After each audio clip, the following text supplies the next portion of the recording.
तो आईपीएल 2024 का जो मिनी ऑक्शन होने वाला है वो बहुत ही ज्यादा मजेदार और बहुत ही ज्यादा एक्साइटिंग होने वाला है फॉर द सिंपल रीजन कि ओवरसीज खिलाड़ियों के बड़े बड़े नाम इस मिनी ऑक्शन में आने वाले हैं और बहुत सारे एक्सपेंसिव खिलाड़ी जो कि आईपीएल 2023 में बड़े महंगे बिके थे उनके भी रिलीज होने की खबर यहां पर आ चुकी है। यानी कि ओवरसीज खिलाड़ियों की और क्वालिटी इंडियन प्लेयर्स की भी ढेर सारी भरमार यहां पर होने वाली है। लेकिन वो कौन से ओवरसीज प्लेयर्स हैं जिनको आईपीएल 2024 के ऑक्शन से पहले रिलीज कर दिया गया है? आप सभी लोग बहुत सारी रिपोर्ट्स इधर उधर पढ़ रहे हो, तो हमने कहा कि चीजों को थोड़ा सा सिंप्लीफाई करते हैं और पूरे 10 ओवरसीज एक्सपेंसिव खिलाड़ी जो कि पिछले साल सबसे ज्यादा एक्सपेंसिव गए थे, ऐसे टॉप 10 खिलाड़ियों की लिस्ट मैं आपके सामने लेकर के आया हूं जो कि आईपीएल 2024 की मिनी ऑक्शन से पहले यानी कि 24 घंटे के अंदर अंदर उनके रिलीज होने की खबर आपको मिल जाएगी। तो वीडियो को एंड तक देखना, लेकिन उससे पहले make sure to click on the subscribe button, press the bell notification, become part of the family ताकि ऐसे ही मजेदार एनालिसिस और न्यूज आपसे बिल्कुल भी मिस ना हो। Now without further delay let's begin with the video. The most expensive player जो कि आईपीएल 2024 के मिनी ऑक्शन से पहले रिलीज होने वाले हैं is Sam Curran from Punjab Kings. अब सैम करन ना सिर्फ आईपीएल 2023 के सबसे एक्सपेंसिव खिलाड़ी थे जिनको 18 करोड़ 50 लाख की रकम में खरीदा गया था, बल्कि वो आईपीएल हिस्ट्री के सबसे एक्सपेंसिव प्लेयर थे। और पंजाब किंग्स से हम ये चीजें एसोसिएट करते हैं कि एक सीजन के बाद उनका खिलाड़ियों से मन थोड़ा जल्दी भर जाता है। अगर उनको जल्दी जल्दी रिजल्ट्स नहीं मिलते तो वो जल्दी जल्दी बदलाव करते हैं, चाहे वो कप्तान हो, मैनेजमेंट हो या फिर कोई विदेशी खिलाड़ी हो। लेकिन सैम करन के केस में थोड़ा सा आप उनके इस डिसीजन को रिस्पेक्ट कर सकते हो, बिकॉज जो वर्ल्ड कप 2023 था वो भी सैम करन का अच्छा नहीं गया था। आईपीएल 2023 जो था वहां पर भी उम्मीद के मुताबिक प्रदर्शन आया नहीं था और सैम करन पहले से ही बहुत ही ज्यादा एक्सपेंसिव थे। आई मीन 12 से 14-15 करोड़ तक तो मैं फिर भी समझ सकता हूं, बट 18 करोड़ 50 लाख रुपए was a lot of money और ऑलरेडी पंजाब किंग्स के पास ढेर सारे पैसे बचे हुए हैं और सैम करन को अगर वो रिलीज कर देंगे तो 30 करोड़ के पार उनका बजट पहुंच जाएगा। यानी कि पीबीकेएस एक मोटे बजट के साथ एक बार फिर से आईपीएल 2024 के ऑक्शन में आने वाली है। सेकंड प्लेयर जो कि आईपीएल 2024 से पहले रिलीज हो जाएंगे इस Cameron green from Mumbai Indians. अब सैम करन की तरह ही कैमरन ग्रीन को भी 17 करोड़ 50 लाख की रकम में खरीदा गया था बाय मुंबई इंडियंस। लेकिन हार्दिक पांड्या की डील सक्सेसफुल हो जाने के बाद अब ऐसी खबर निकल करके आ रही है कि अनफॉर्चुनेटली मुंबई इंडियंस को अपने इस प्रॉमिसिंग यंगस्टर, इस प्रॉमिसिंग ऑलराउंडर को यहां से अपनी टीम से रिलीज करना पड़ सकता है, क्योंकि मुंबई इंडियंस के पास इतने ज्यादा बजट है नहीं कि वो हार्दिक पांड्या को सीधे सीधे ट्रेड में, इस ऑल कैश ट्रेड में ले पाए। तो उनको अपना अच्छा खासा बजट फ्री करना होगा और कैमरन ग्रीन को रिलीज करके ही ये काम हो सकता है, बिकॉज और कोई खिलाड़ी इतने ज्यादा महंगा उनके पास नहीं है। कैमरन ग्रीन ही इस टीम के सबसे एक्सपेंसिव और आईपीएल हिस्ट्री के दूसरे सबसे एक्सपेंसिव प्लेयर हैं। अनफॉर्चुनेट जरूर है मुंबई इंडियंस के लिए, मैं खुद इस डिसीजन से बहुत ज्यादा सहमत नहीं हूं, लेकिन आईपीएल के मिनी ऑक्शन में कैमरन ग्रीन आएंगे तो विदाउट अ डाउट आप उनके ऊपर एक और बिडिंग वॉर एक्सपेक्ट कर सकते हो। वहीं सैम करन और कैमरन ग्रीन की तरह चेन्नई सुपर किंग्स के एक्सपेंसिव ऑलराउंडर बेन स्टोक्स, जिनको तकरीबन 16 करोड़ की रकम में खरीदा गया था, उनको भी चेन्नई सुपर किंग्स यहां पर रिलीज करने वाली है, क्योंकि बेन स्टोक्स अनअवेलेबल रहेंगे आईपीएल 2024 के लिए। अब सीएसके ने यह जरूर बोला है कि वो भी डिसीजन लेंगे, देखेंगे कि क्या 2025 के लिए उनको रिटेन किया जा सकता है, बट चूंकि सैम करन और कैमरन ग्रीन जैसे ऑलराउंडर्स ऑक्शन में आने वाले हैं, आप ये चीज मान करके चलो कि बेन स्टोक्स आईपीएल 2024 में से ऑक्शन से पहले रिलीज होने ही वाले हैं, बिकॉज ये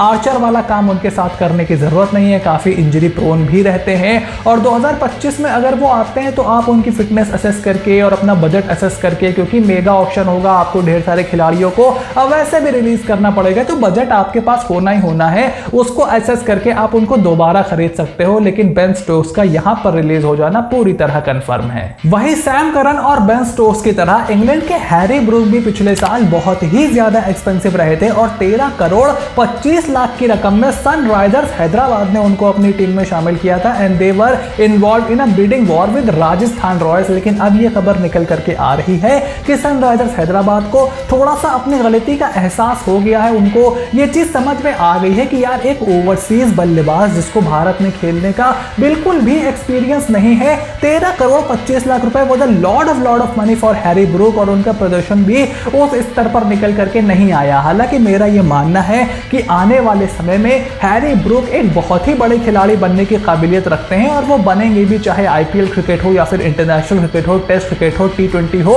कोई भी फॉर्मेट हो, हैरी ब्रूक आपको एक बड़ा नाम बनते हुए दिखाई दे सकते हैं। But 13 crore 25 lakh at this stage एक बहुत ही बड़ी रकम थी और उनको भी हैदराबाद यहां पर रिलीज करने वाली है। वहीं इन ओवरसीज खिलाड़ियों के अलावा शार्दुल ठाकुर, जिनको कोलकाता नाइट राइडर्स ने ट्रेड कराया था दिल्ली कैपिटल्स ने तकरीबन 11.25 करोड़ की रकम में, उनके भी रिलीज किए जाने की अपडेट एक आध दिन पहले ही आ चुकी है। और आंद्रे रसल और शार्दुल ठाकुर के बीच ये टॉसअप माना जा रहा था कि एक फास्ट बॉलिंग ऑलराउंडर को यहां पर रिलीज कर सकती है कोलकाता नाइट राइडर्स। काफी लंबे समय तक आंद्रे रसल का नाम फ्लोट अराउंड करता रहा, लेकिन एंड में शार्दुल ठाकुर वो खिलाड़ी निकले जिनको रिलीज करने का फैसला यहां पर कोलकाता नाइट राइडर्स ने कर लिया है। थोड़ा बहुत अच्छी परफॉर्मेंसेस जरूर निकल करके आई थी शार्दुल ठाकुर के बल्ले से भी, गेंद से भी, बट उस लेवल का वो कंट्रीब्यूशन नहीं कर पाए जितना उन पर पैसा खर्च किया गया था। और मेरे ख्याल से उनको यहां पर रिलीज कर देना कोलकाता नाइट राइडर्स के लिए एक बहुत ही सही डिसीजन होगा। और शार्दुल ठाकुर की तरह ही 11.25 करोड़ की रकम में रॉयल चैलेंजर्स बैंगलोर ने हर्षल पटेल को अपनी टीम में शामिल किया था। लेकिन हर्षल पटेल जो एक समय पर डेथ बॉलिंग के स्पेशलिस्ट माने जाते थे, उनके लिए पिछला साल बिल्कुल भी अच्छा नहीं रहा था। इकोनॉमी रेट जो था वो काफी ज्यादा हाई था और फिर उनके बैटिंग का रॉयल चैलेंजर्स बैंगलोर बिल्कुल भी इस्तेमाल करती नहीं है। ऑल फेस बॉलर वो है नहीं, आप उनसे मोर और लेस आखिरी के 4-6 ओवर में ही गेंदबाजी करवाते हो। तो ऐसे एक स्किल के लिए, सिर्फ एक स्किल के लिए मोर और लेस 11 करोड़ के करीब की रकम बहुत ही ज्यादा है। खबर है कि उनको दोबारा सस्ते दाम में खरीदने की कोशिश यहां पर कर सकती है royal Challengers Bangalore, but at this moment Harshal Patel का रिलीज हो जाना भी यहां पर कंफर्म दिखाई देता है। वहीं शार्दुल ठाकुर की तरह लोकी फर्गसन को भी कोलकाता नाइट राइडर्स ने 10 करोड़ की रकम में ट्रेड करवाया था गुजरात टाइटन से। लेकिन लोकी फर्गसन के साथ आप एक तो ये नहीं बता सकते कि भाई कौन से लोकी फर्गसन आने वाले हैं, या तो वो 10-15 रन देके 2-3 विकेटें आपको निकाल करके दे देंगे, या फिर एक ही ओवर में जो ऑपोजिशन है उसकी तरफ से बॉलिंग कर देंगे और 4-5 छक्के चौके वो पा जाएंगे एक ही ओवर में। और 2023 में बहुत ज्यादा उनको खिलाने का चांस भी कोलकाता नाइट राइडर्स नहीं उठा सकती थी। जो मैचेस खेले उसमें 12 के ऊपर का इकोनॉमी था, बिल्कुल भी टच में नहीं दिखाई दे रहे थे। एक तो उनकी इंजरी के बहुत ज्यादा इश्यूज रहते हैं, बहुत ज्यादा हिटमी बॉल्स फेंकते हैं। और 2024 का जो ऑक्शन होगा उसमें बहुत सारे अच्छे फास्ट बॉलर आने वाले हैं। ऐसे में केकेआर ने लोकी फर्गसन को रिलीज करने का फैसला कर लिया है। वहीं पिछले साल के मिनी ऑक्शन में हैरी ब्रूक की तरह सनराइजर्स हैदराबाद ने मयंक अग्रवाल पर भी बहुत पैसे खर्चे थे और 8.25 करोड़ की रकम में उनको अपनी टीम में शामिल किया था। और सबकी तरह मुझे भी उम्मीद थी कि मयंक का प्रदर्शन बहुत अच्छा होगा। कप्तानी के भी एक समय पर वो कैंडिडेट बताए जा रहे थे, लेकिन स्ट्राइक रेट कोई बहुत ज्यादा था नहीं। जो मैचेस खेले उसमें कोई इंपैक्ट भी नहीं था और मयंक के स्टैंडर्ड से तो ये परफॉर्मेंस बहुत ही नीचे दर्जे की थी। ऐसे में एसआरएच के पास ढेर सारे टॉप ऑर्डर के बल्लेबाज हैं और उन्होंने मयंक अग्रवाल को रिलीज करने का फैसला कर लिया है। वहीं 2022 के मेगा ऑक्शन में जोफ्रा आर्चर को यहां पर मुंबई इंडियंस ने खरीदा था 8 करोड़ की रकम में। और 2022 में तो वो अवेलेबल थे ही नहीं और 2023 में नाम के लिए अवेलेबल हुए। थोड़े बहुत 4-5 मैचेस जो उन्होंने खेले उसमें जो प्रदर्शन था वो बहुत ही ज्यादा नीचे दर्जे का था। जैसे लग रहा था कि जोफ्रा आर्चर की शैडो वहां पर खेल रही है और इस समय भी वो बिल्कुल फिट नहीं है। वर्ल्ड कप वो ऑलरेडी मिस कर चुके हैं, कुछ अता पता नहीं है कि कब वो मैदान पर लौटेंगे।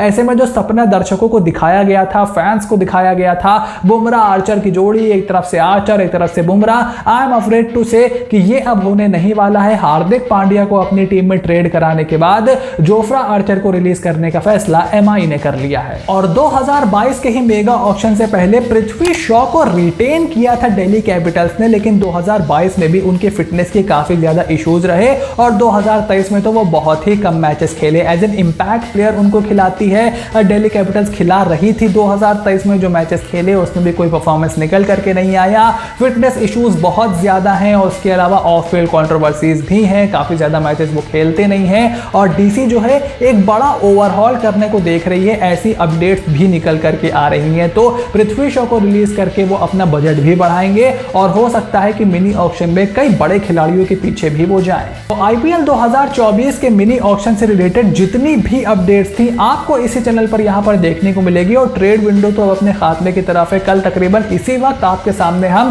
सभी टीमों के रिटेन और रिलीज खिलाड़ियों की लिस्ट लेकर के हाजिर हो जाएंगे। तो फिर make sure to click on the subscribe subscribe button, press the bell notification, become part of the family, क्योंकि ट्रस्ट मी आने वाली जो कवरेज है मिनी ऑक्शन से रिलेटेड वो आप बिल्कुल भी मिस नहीं करना चाहोगे। So stay tuned and I will see you soon in the next video.